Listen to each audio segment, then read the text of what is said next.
Well, it's hard to believe that almost 20 years ago, the four of us were sitting around, I think, this very table, right here. My name's Tom Gleisner. Mary Muirhead. Pam Roy. Mandy Sampson. And do you remember that evening? I do, very, very vividly. Because you said, if you could do anything you wanted, Pam, in terms of delivering services, how would you design it? And so I went and put together some modeling, and we all agreed, yep, pie in the sky, we're gonna start slower, and now we've surpassed that. We're still around all this time. We're still later. around 20 years later. We established I don't think we even had the name at that stage, but what became the Learning for Life Autism Centre. The reason we all came together is because there was really good early intervention care of Pam and Mandy, bringing Pam out from America in the 1990s. Do you want to speak a little bit about that? That's the backstory. I'm the mother of a child with autism who's now 32, and at the time there were no services available to me for Angus, and he was non-verbal and very difficult. So I went to the States looking for help and found an organisation there that employed Pam, and with time they sent Pam out to work with us for 12 months, and she did, and she helped many, many families at that time. Pam then decided to stay, which was wonderful, and Pam then became one of our founders for Learning for Life. When you say Pam decided to stay, we've got her passport and basically never given it back. We couldn't afford to lose her because there weren't many skilled, trained therapists in Australia at that point, were there, Pam? No, there were a few, but no, they weren't in abundance. And you were doing home-based early intervention, weren't you? Absolutely. At the time. I think I was working with 20 families You were. across Victoria. So, I got to drive everywhere and meet families, meet the people they employed to deliver the one-on-one therapies, and that was all thanks to Mandy setting up the structure. So the families were actually hiring and finding their own therapists. Absolutely. Yeah. Children in Australia and families had to pay really a lot of money, which was good value because you were doing like 20, 30 hours a week, every week with these children. But there was no funding back then, and so really only people who had, they either mortgaged their house or they had, They had to be well off to be able to do it. Yeah, that's right. There were so many families who just found out about the program and couldn't become part of it because they just couldn't afford it. And it was heartbreaking to see these families do things like mortgage their houses. That was really difficult to see them having to do that, to sell cars, to move to a cheaper location, anything to find the money.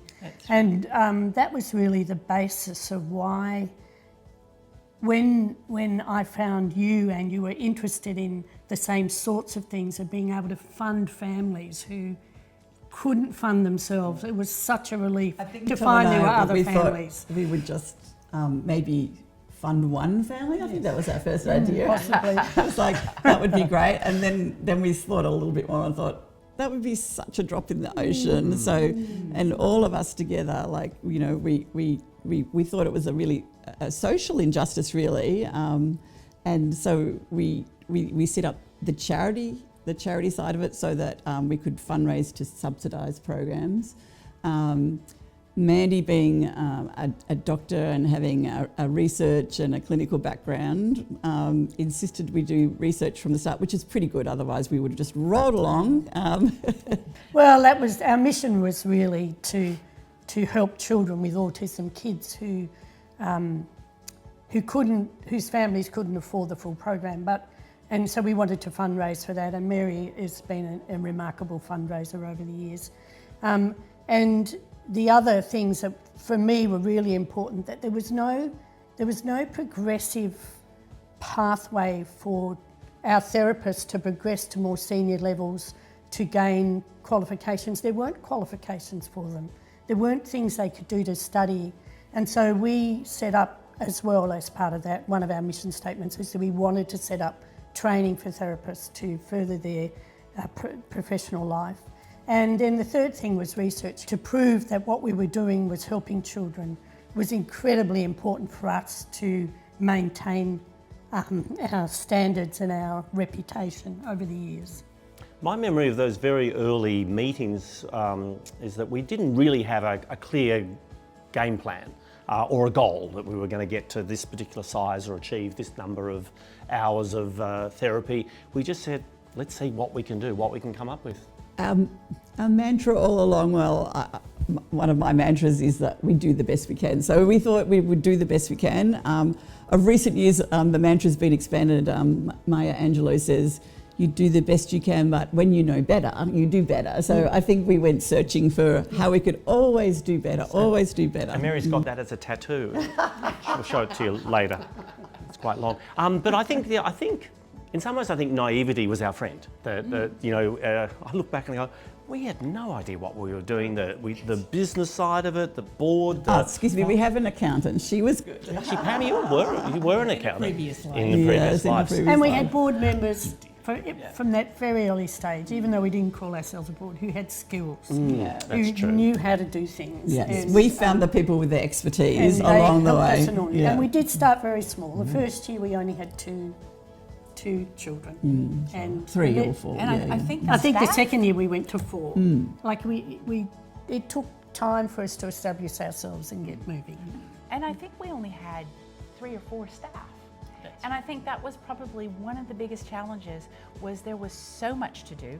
We didn't know going into it what it was going to take. We just did it. We just did it. Yeah. And so we had a few people doing an incredible amount of work.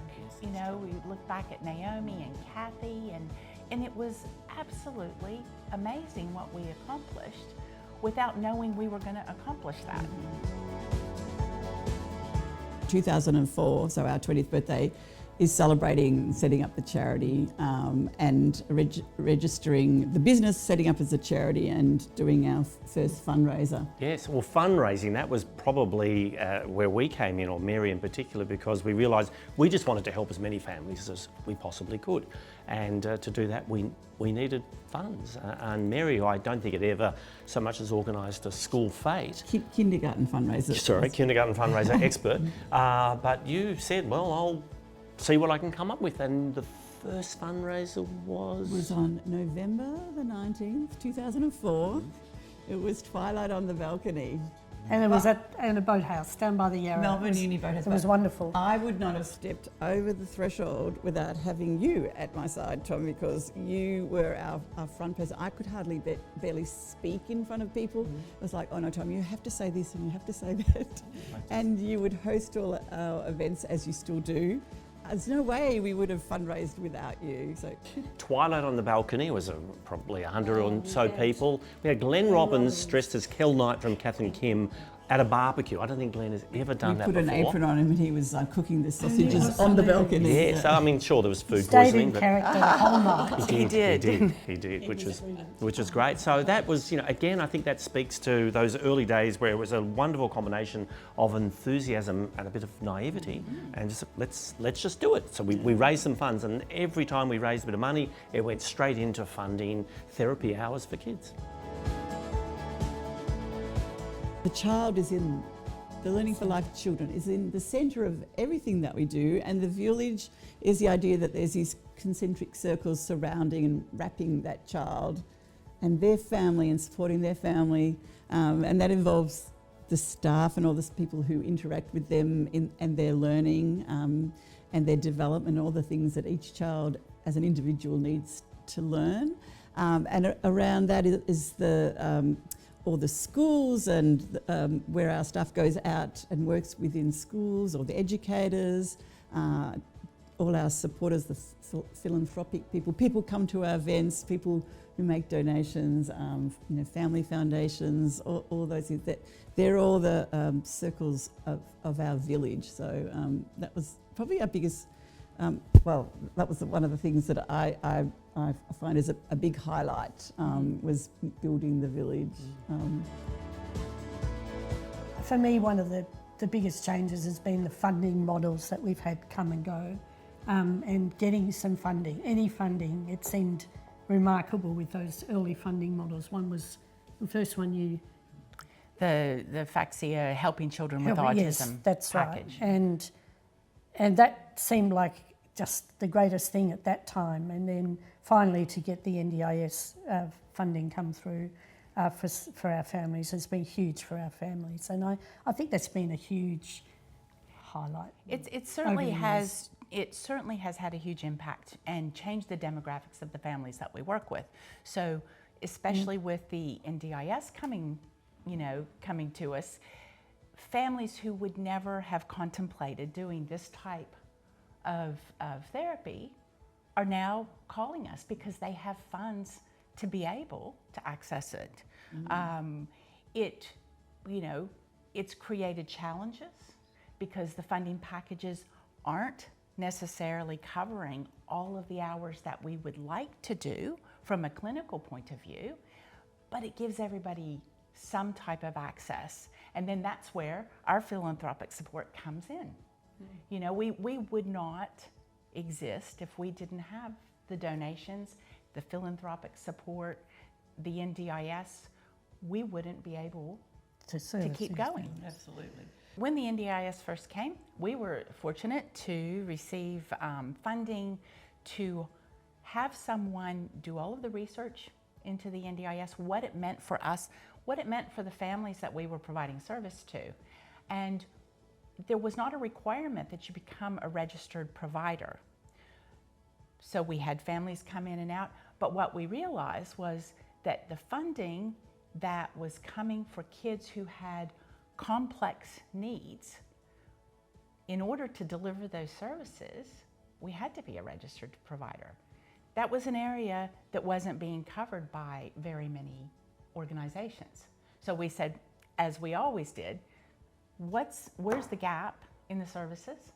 What can we do to bridge that gap? So we decided to go through the registration process, which was very, very onerous.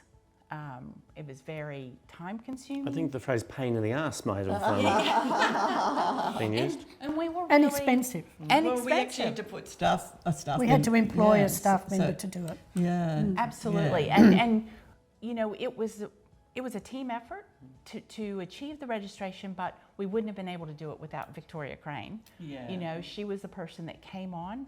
She had the skills to go through and update all of the policies. And that was in the needed. pandemic too, wasn't it? Absolutely. It was amazing. It's so incredible when I look back on it. Again, that naivety. The evolution of our services. So every single decision that we have made has been because of the kids. And now, in a more holistic point of view, the families themselves. So we now are able, we have funding to employ a family support manager who actually works with our families, make sure that they're getting the connections that they need. And she has put together a database of all the services by LGA that our families can access. Things, because Learning for Life can't do everything, but we can refer people to other services. I've loved watching the way Learning for Life has developed in terms of its services. We began basically just doing one-on-one therapy with our kids. In the home, yeah. In the homes, which is And wonderful. they were mainly 3, 4 and 5-year-olds. Yes, that's right. And then I think it's a credit to Pam and the team that the way they've responded to needs when it's presented to us, whether via the therapists or the families. And now we do so much more than just that one-on-one therapy. This is an amazing schools program where we go into schools where there might be a child, one of our kids, but our therapists go in and almost teach the teachers, don't they? Oh yeah, that's our Inclusion Works program. If you go back to 2015, there were so many newspaper articles about kids being mistreated. And one of the things in schools and other organizations, and one of the things we thought was, you know what, these people aren't trying to do the wrong thing, but they don't know what to do. So inclusion, unfortunately back then, wasn't as prevalent as it is now. As opposed to working with individual kids, we just started showing the teachers how to develop strategies. There's not a one-size-fits-all. You know? Which didn't just help the kids who are neurodivergent or the autistic kids, it actually helped all the kids and all the teachers in the school. But it's also led to Sarah Wood's PhD that she's doing. Yeah, that's right. And so there will be research coming out of that in the next with Monash Uni couple of years. Yeah, that's right. And that was funded. And that's wonderful. Yeah, that was funded through a philanthropic. Yeah, so partly funded by us. Yeah, 2 organisations. Yeah, that's right. And so that's really exciting to see that happen. But we've also got the school age services that are going into the school one-on-one with each child to see how they're going. Yes. And we also have now very early children with early diagnosis and starting as early as 2 really now, aren't they, Pam? Yeah, some of them. So we've really spread the age group over which we are able to treat children. I remember one example, we found a lot of our kids, 3, 4-year-olds, would end our program and go on to kinder. And so we came up with this idea of, well, to help that transition, let's create our own kinder transition program. Is that what it was called? We had a Ready, Set, Go. Ready, Set, Go. And it was my sister who was at the time a childcare teacher. We set up created our own little kinder and taught our kids the basic skills you need at kinder to sit on the mat or whatever. Sit and eat, And that was just, I mean, it's a specific example, but I think it speaks to a more general whole that we find these gaps and we find ways to address them when we can. What keeps me going is the stories too. Like we sometimes have events and a family will share a story, and that really keeps me going. That personalised, story of the difference that learning for life has made. Absolutely, absolutely. And I love hearing the kids' stories and how they're going. And I agree. I love hearing those stories where our therapists have moved on to other professions. They become psychologists. They've done a PhD, teachers, or they've done PhDs. They've had their own children. And they've set up a business themselves. It's just been wonderful to see that progression into life from both parents and children. And that's that career path you were talking about in the very beginning, was setting it up so it wasn't just something you did while you were at uni, while you were studying to do something else. It's actually become a career in and of itself. That's why, the way we deliver our services, treating every single child, every single with family, their needs, individual. And looking at their strengths as well, because that's really, looking at what they're able to do. What they love to do. Yeah, and then what they need support. So both. But that's been a change in the landscape, which is a good thing. And I think that's just helped us to define those skills that our current children need to be able to live their best life. So 5 years ago, for our 15th anniversary, we had a ball that was looking into the crystal ball. We call it the crystal ball.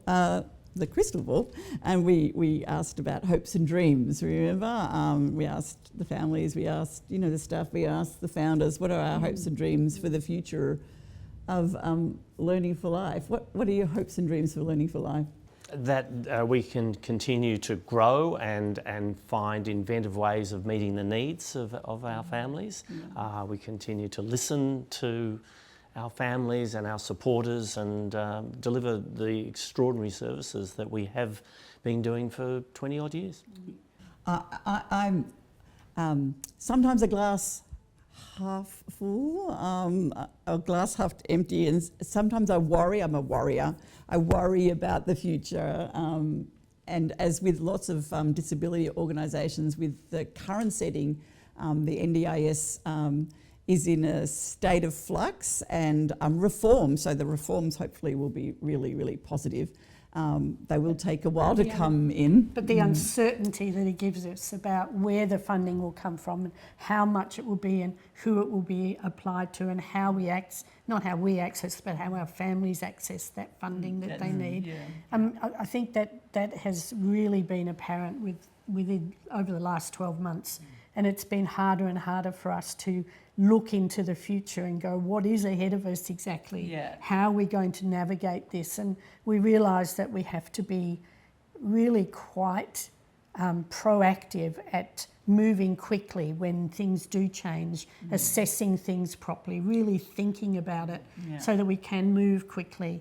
And part of that is really refreshing the whole organisation and saying 20 years we've been here, that we're getting to that time really where we move on and let the next group of people manage. I'm calling it chapter 2, Chapter Mandy. 2, yeah, yeah. chapter 2. And so we feel like we're now entering chapter 2. Yeah. That there will be a change. There have been huge changes on the board in the last 2 years. We've got a great board. Wonderful board now. Yeah, we've had some new members join us. Huge range of skills, Yeah. including parents. Yeah, that's right. On the board. Yeah. So succession planning has been part of the, the last few years. And so I'm stepping down this year, and I'm so happy that we've appointed a new CEO to step in the next month and to take us into that chapter 2, because really we are an agile organisation, but I think we need people with fresh eyes to come in and say, well, what's possible? We know what the mission is. It's an exciting time, actually, even though it's uncertain. It's exciting. exciting. Yes. To have new people coming in with their ideas, and so that But so there's that stability there as continue. well. Emma Miller continues as our clinical director. Yes. Yeah, that's Sarah right. Woods continues as our allied health director. Yeah. And we still have Pam's passport, so I'm not going anywhere. So I'm still going to be part of the Learning for Life Village forever. Once in the village, always Yeah, in the village, Pam. absolutely. Yes. Absolutely. Yeah, so the future is looking bright. If not a little bit uncertain, but I think that everyone will be holding each other's hands along the way. So without further ado, I want to thank all the people who've made the 20 years possible, the founders, all the staff, past and present, and all our supporters, everyone who's been to events, donated, all the families who've trusted us with their children, and as you know, as alumni families have also put out the helping hand to the families that have come after them. So happy birthday to everybody. It's been a journey. Hooray. Yep, Yes, happy birthday, Learning for Life.